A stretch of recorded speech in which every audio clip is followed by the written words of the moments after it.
Hello everyone, welcome to another episode of the MontanaSports.com Frontier Conference Coaches Show. Rivalries, records, and resignations. What a week it was. Plenty to get to on the Frontier Conference football fields, but we start, of course, in the mining city of Butte. Montana Tech, we know, one of the most potent and powerful offenses in the entire country, let alone just this Frontier Conference.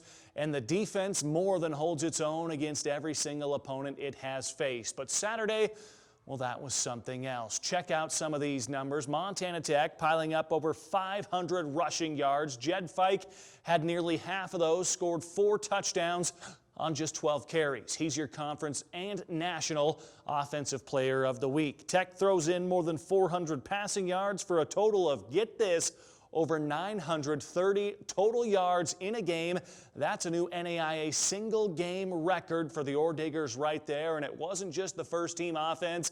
Plenty of the second team, even third string guys out there on the field in a 93-19. Yes, 93 points in a game for the Ore Diggers. That, of course, is a new program record as they rout MSU Northern at home on Saturday. Lighten the V one more time. Here's Chuck Morrell after that win. Just excited. Had a ton of guys got a great opportunity to play, and we say our expectations the same no matter what time of year it is, no matter who's on the field, and I'm just really proud of a lot of our young guys, a lot of redshirt freshmen that got to play in the second half, came out and executed really well, and happy for those guys. They put in just as much time as the starters do. When they hired you, you're the defensive-minded coach. Right. I never thought I'd see 93 points right. on the scoreboard. Well, I think biggest thing is you got to adapt and evolve, and it's an offensive game these days, and obviously we've got a diverse number of weapons on the offensive side of the ball, and we can spread around, and had so many guys have an impact on the game today. Just proud for all the guys that work their tails off on a daily basis. The first time we went up and played in Havre, we didn't play very well defensively, and so our guys were hungry. They had an edge all week long. I know they were excited about coming back, and obviously we're in playoff mode right now. We've already been in there for a couple of weeks, and so the guys know that every snap matters to us right now. Jed, I mean, just assess it. It seems like he gets better and sharper every week. Just assess it for us today. Yeah, well, I think our guys up front did a great job of opening up some run lanes for him, and obviously when he gets in the open field, he's dangerous. He's got a ton of speed, and he's very powerful. He makes that jump cut in the hole and gets out on it, and kudos to a lot of guys blocking downfield for him. Not in the second half, I'm assuming that was just to make sure. Yeah, no, we just gave a lot of different guys opportunities to play. I mean, so many of our guys put a lot of time, effort, and energy into our program, and we want to give them opportunities to be on the field. And, we want to play well today in front of our home fans. It was incredible to have our alumni here today. We talk about legacy all the time and how important it is to live up to, what those that have come before us have done and set the stage for the future. And we're part of that picture of leaving our own legacy right now. Earlier in the season, I talked to you. Has the offense peaked? You're like, no, we still have room right. to grow. Is this the No, I don't know. I don't want to say that. I think, we'll sit down and look at the film tomorrow, and there's probably a lot of things that we could have done better. And we're going to keep finding ways to improve when we have to. I mean, certainly the competition we have coming up down the stretch here, a really good Rocky team coming in here next week is going to present us some challenges. And so we got to find ways to get better. I mean, we're competing against the best in the Frontier Conference, but we're also, comparing ourselves to what else is out there in the country right now as well. And what about, you talk about little improvements that you can make. How would you assess the issue with penalties over there? Yeah, I mean, it's still popping its head up a little bit. We talk about it, we address it, and, just got to continue to focus on doing the discipline things we need to do in order to be successful, and then one of those is eliminating penalties.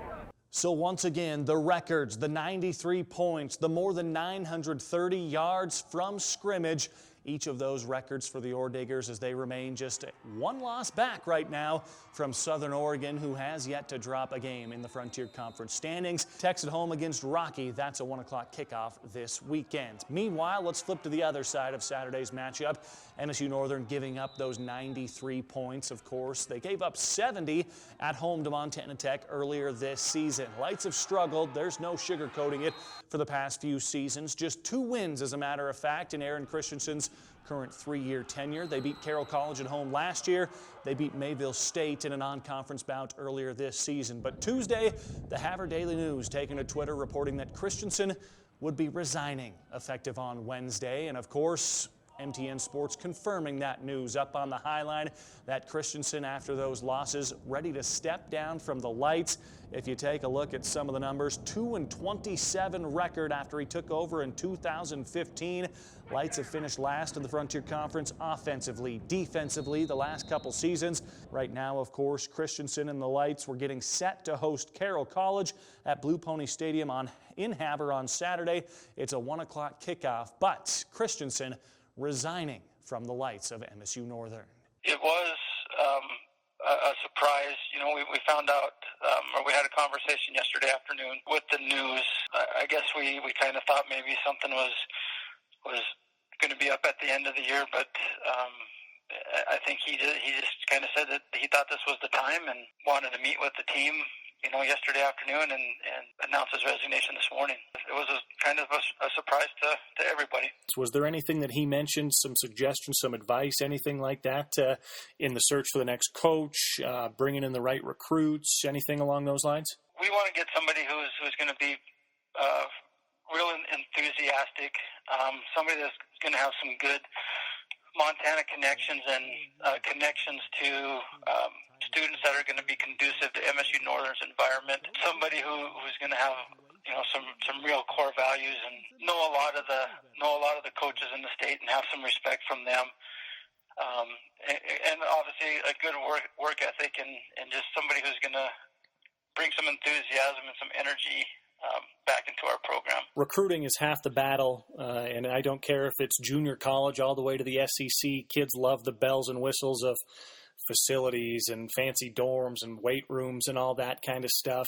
In this day and age, is that something that MSU Northern is chatting about, you know, always trying to improve facilities and those things mentioned? We've done upgrades to all the programs, locker rooms, and after football's done, we're going to start on obviously our largest project, which is our football locker room, and hopefully have everything up and ready to go when they come in August to report. And then, you know, we're also looking at doing an on-campus stadium.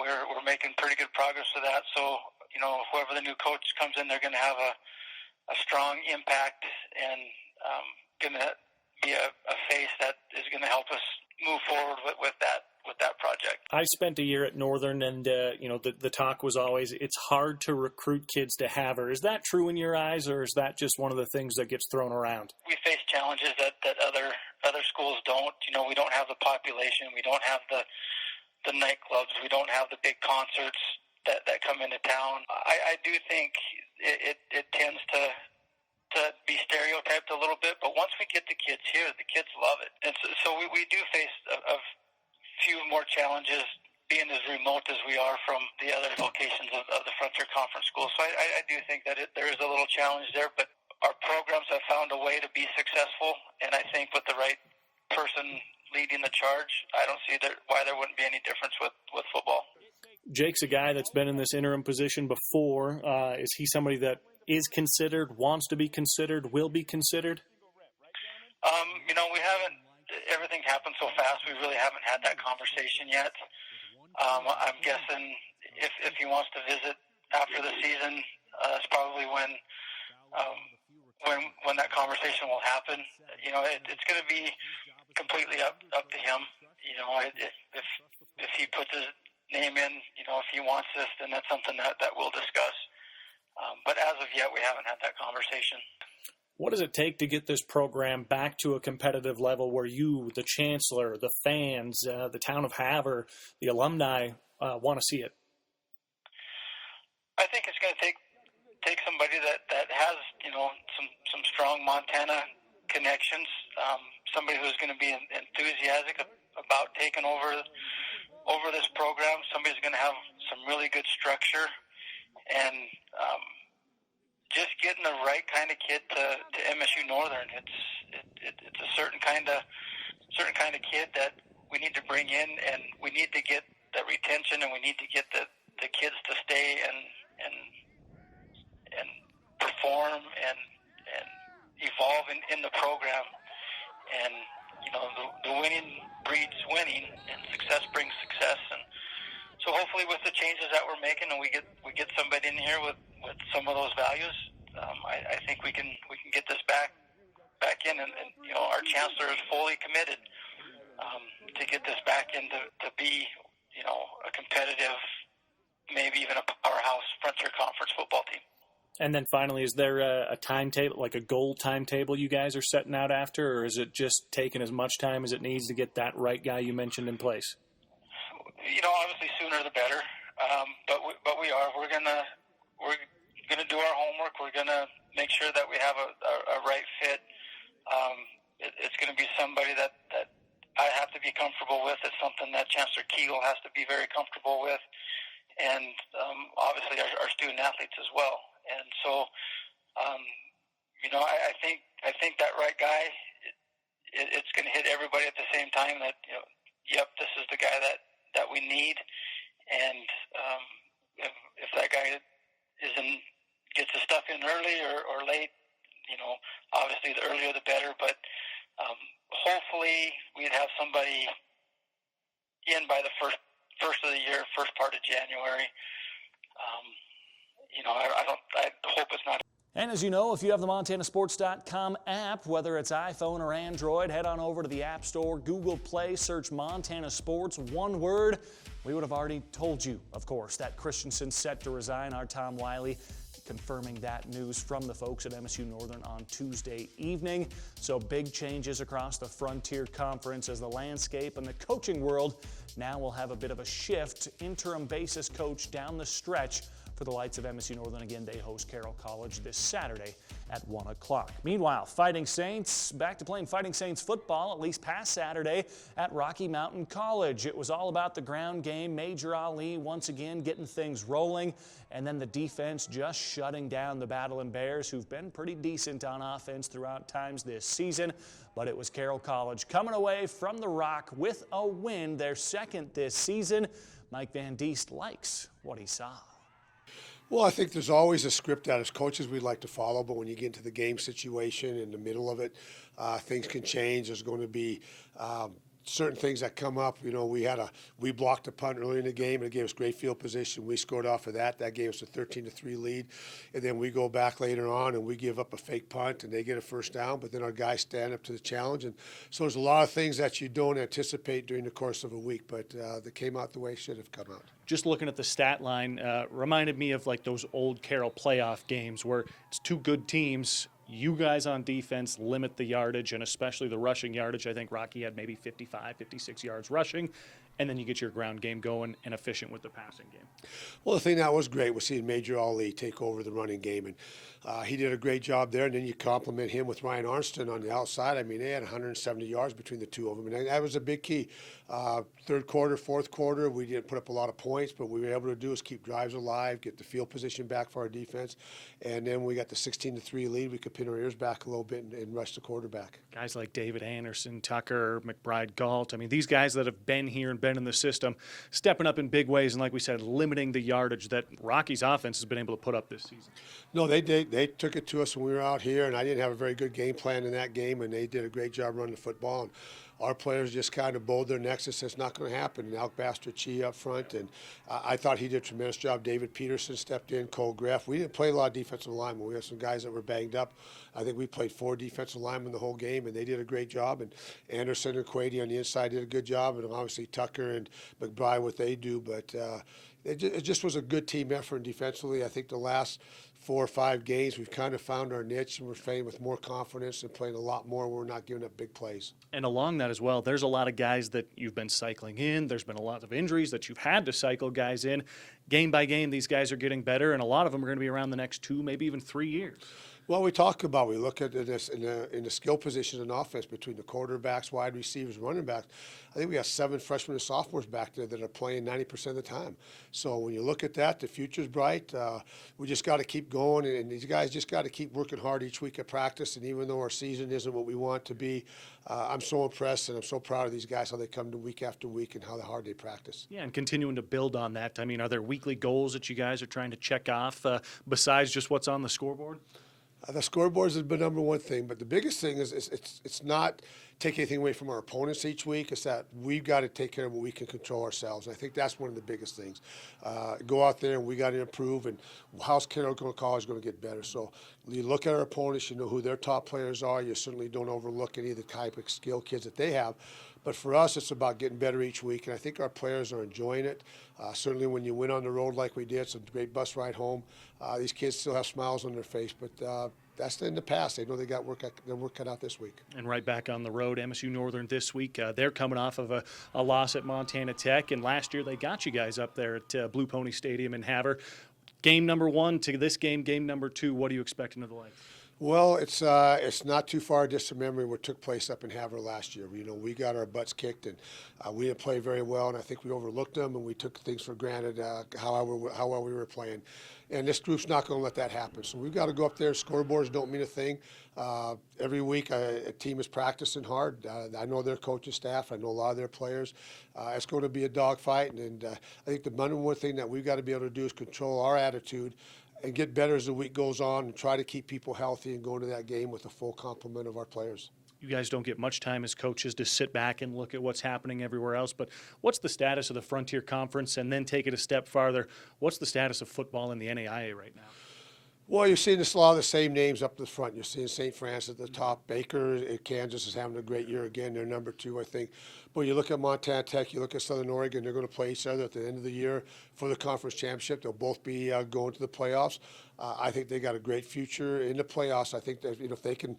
Again, I think a big thing for us, I always felt if you can host a game at home and get a chance to play at home, not travel, get your feet under you, get the excitement of the community and the town behind you, I think is awesome. So I'm hoping both those teams will go and represent the conference well. They're very, they're veterans in the last couple of years in terms of playoffs. So I don't think there'll be any surprises from either of those schools. Perfect. And then as we get into November, we get back to those noon kickoff games, just where it goes from here for the Fighting Saints to continue building on what you guys are doing. Well, with 3 games left, we want to improve, and we're playing some very good teams down the stretch this week, obviously MSU Northern. Then we'll look at the next couple games, and then the recruiting is going to be a big factor, as we all know it. We've got some big holes we have to fill when you look at 4 seniors in the offensive line that's graduating. How are we going to fill those spots? Losing Tucker Johnson in the secondary, I think we got some young kids there going to step in. Alec Baxter, Chia, that's going to be hard. David Anderson is going to be extremely hard. David has been one of those guys. We've had a lot of great linebackers here, and I think he can stack up with them. He may not have the championship rings those guys have had, but he's going to stack right up there with the type of years that he's had as a junior and a senior as a starter. Great leader, one of the toughest kids I've ever had a chance to coach. So we're going to miss guys like those guys. And as always, don't forget your updated standings. They're right there at montanasports.com. All the game stories, the highlights, the features throughout the week, everything you need from your favorite Frontier Conference football, and throw in volleyball, cross country, track and field, soccer, everything Frontier Conference, all the way up to the Big Sky, your prep sports as well, of course, montanasports.com, your one-stop shop for everything athletics under the Treasure State. And of course, go ahead and take a look at your Frontier Conference standings right now as we have just a few games remaining in the regular season. Postseason certainly right around the corner for at least a couple of teams. Montana Tech, Southern Oregon, looks like their finale could be for the Frontier Conference Championship. Still a few games to get there, but it could be those 2 teams, SOU, MT, battling it out for the rights to be the top seed out of the Frontier Conference, although it looks like each of those 2 teams will go dancing come postseason time. And here's a look at what's on tap this week. Again, just a few games to go before we end things this regular season. And once again, montanasports.com and the montanasports.com app, your home for everything Frontier Conference football and beyond.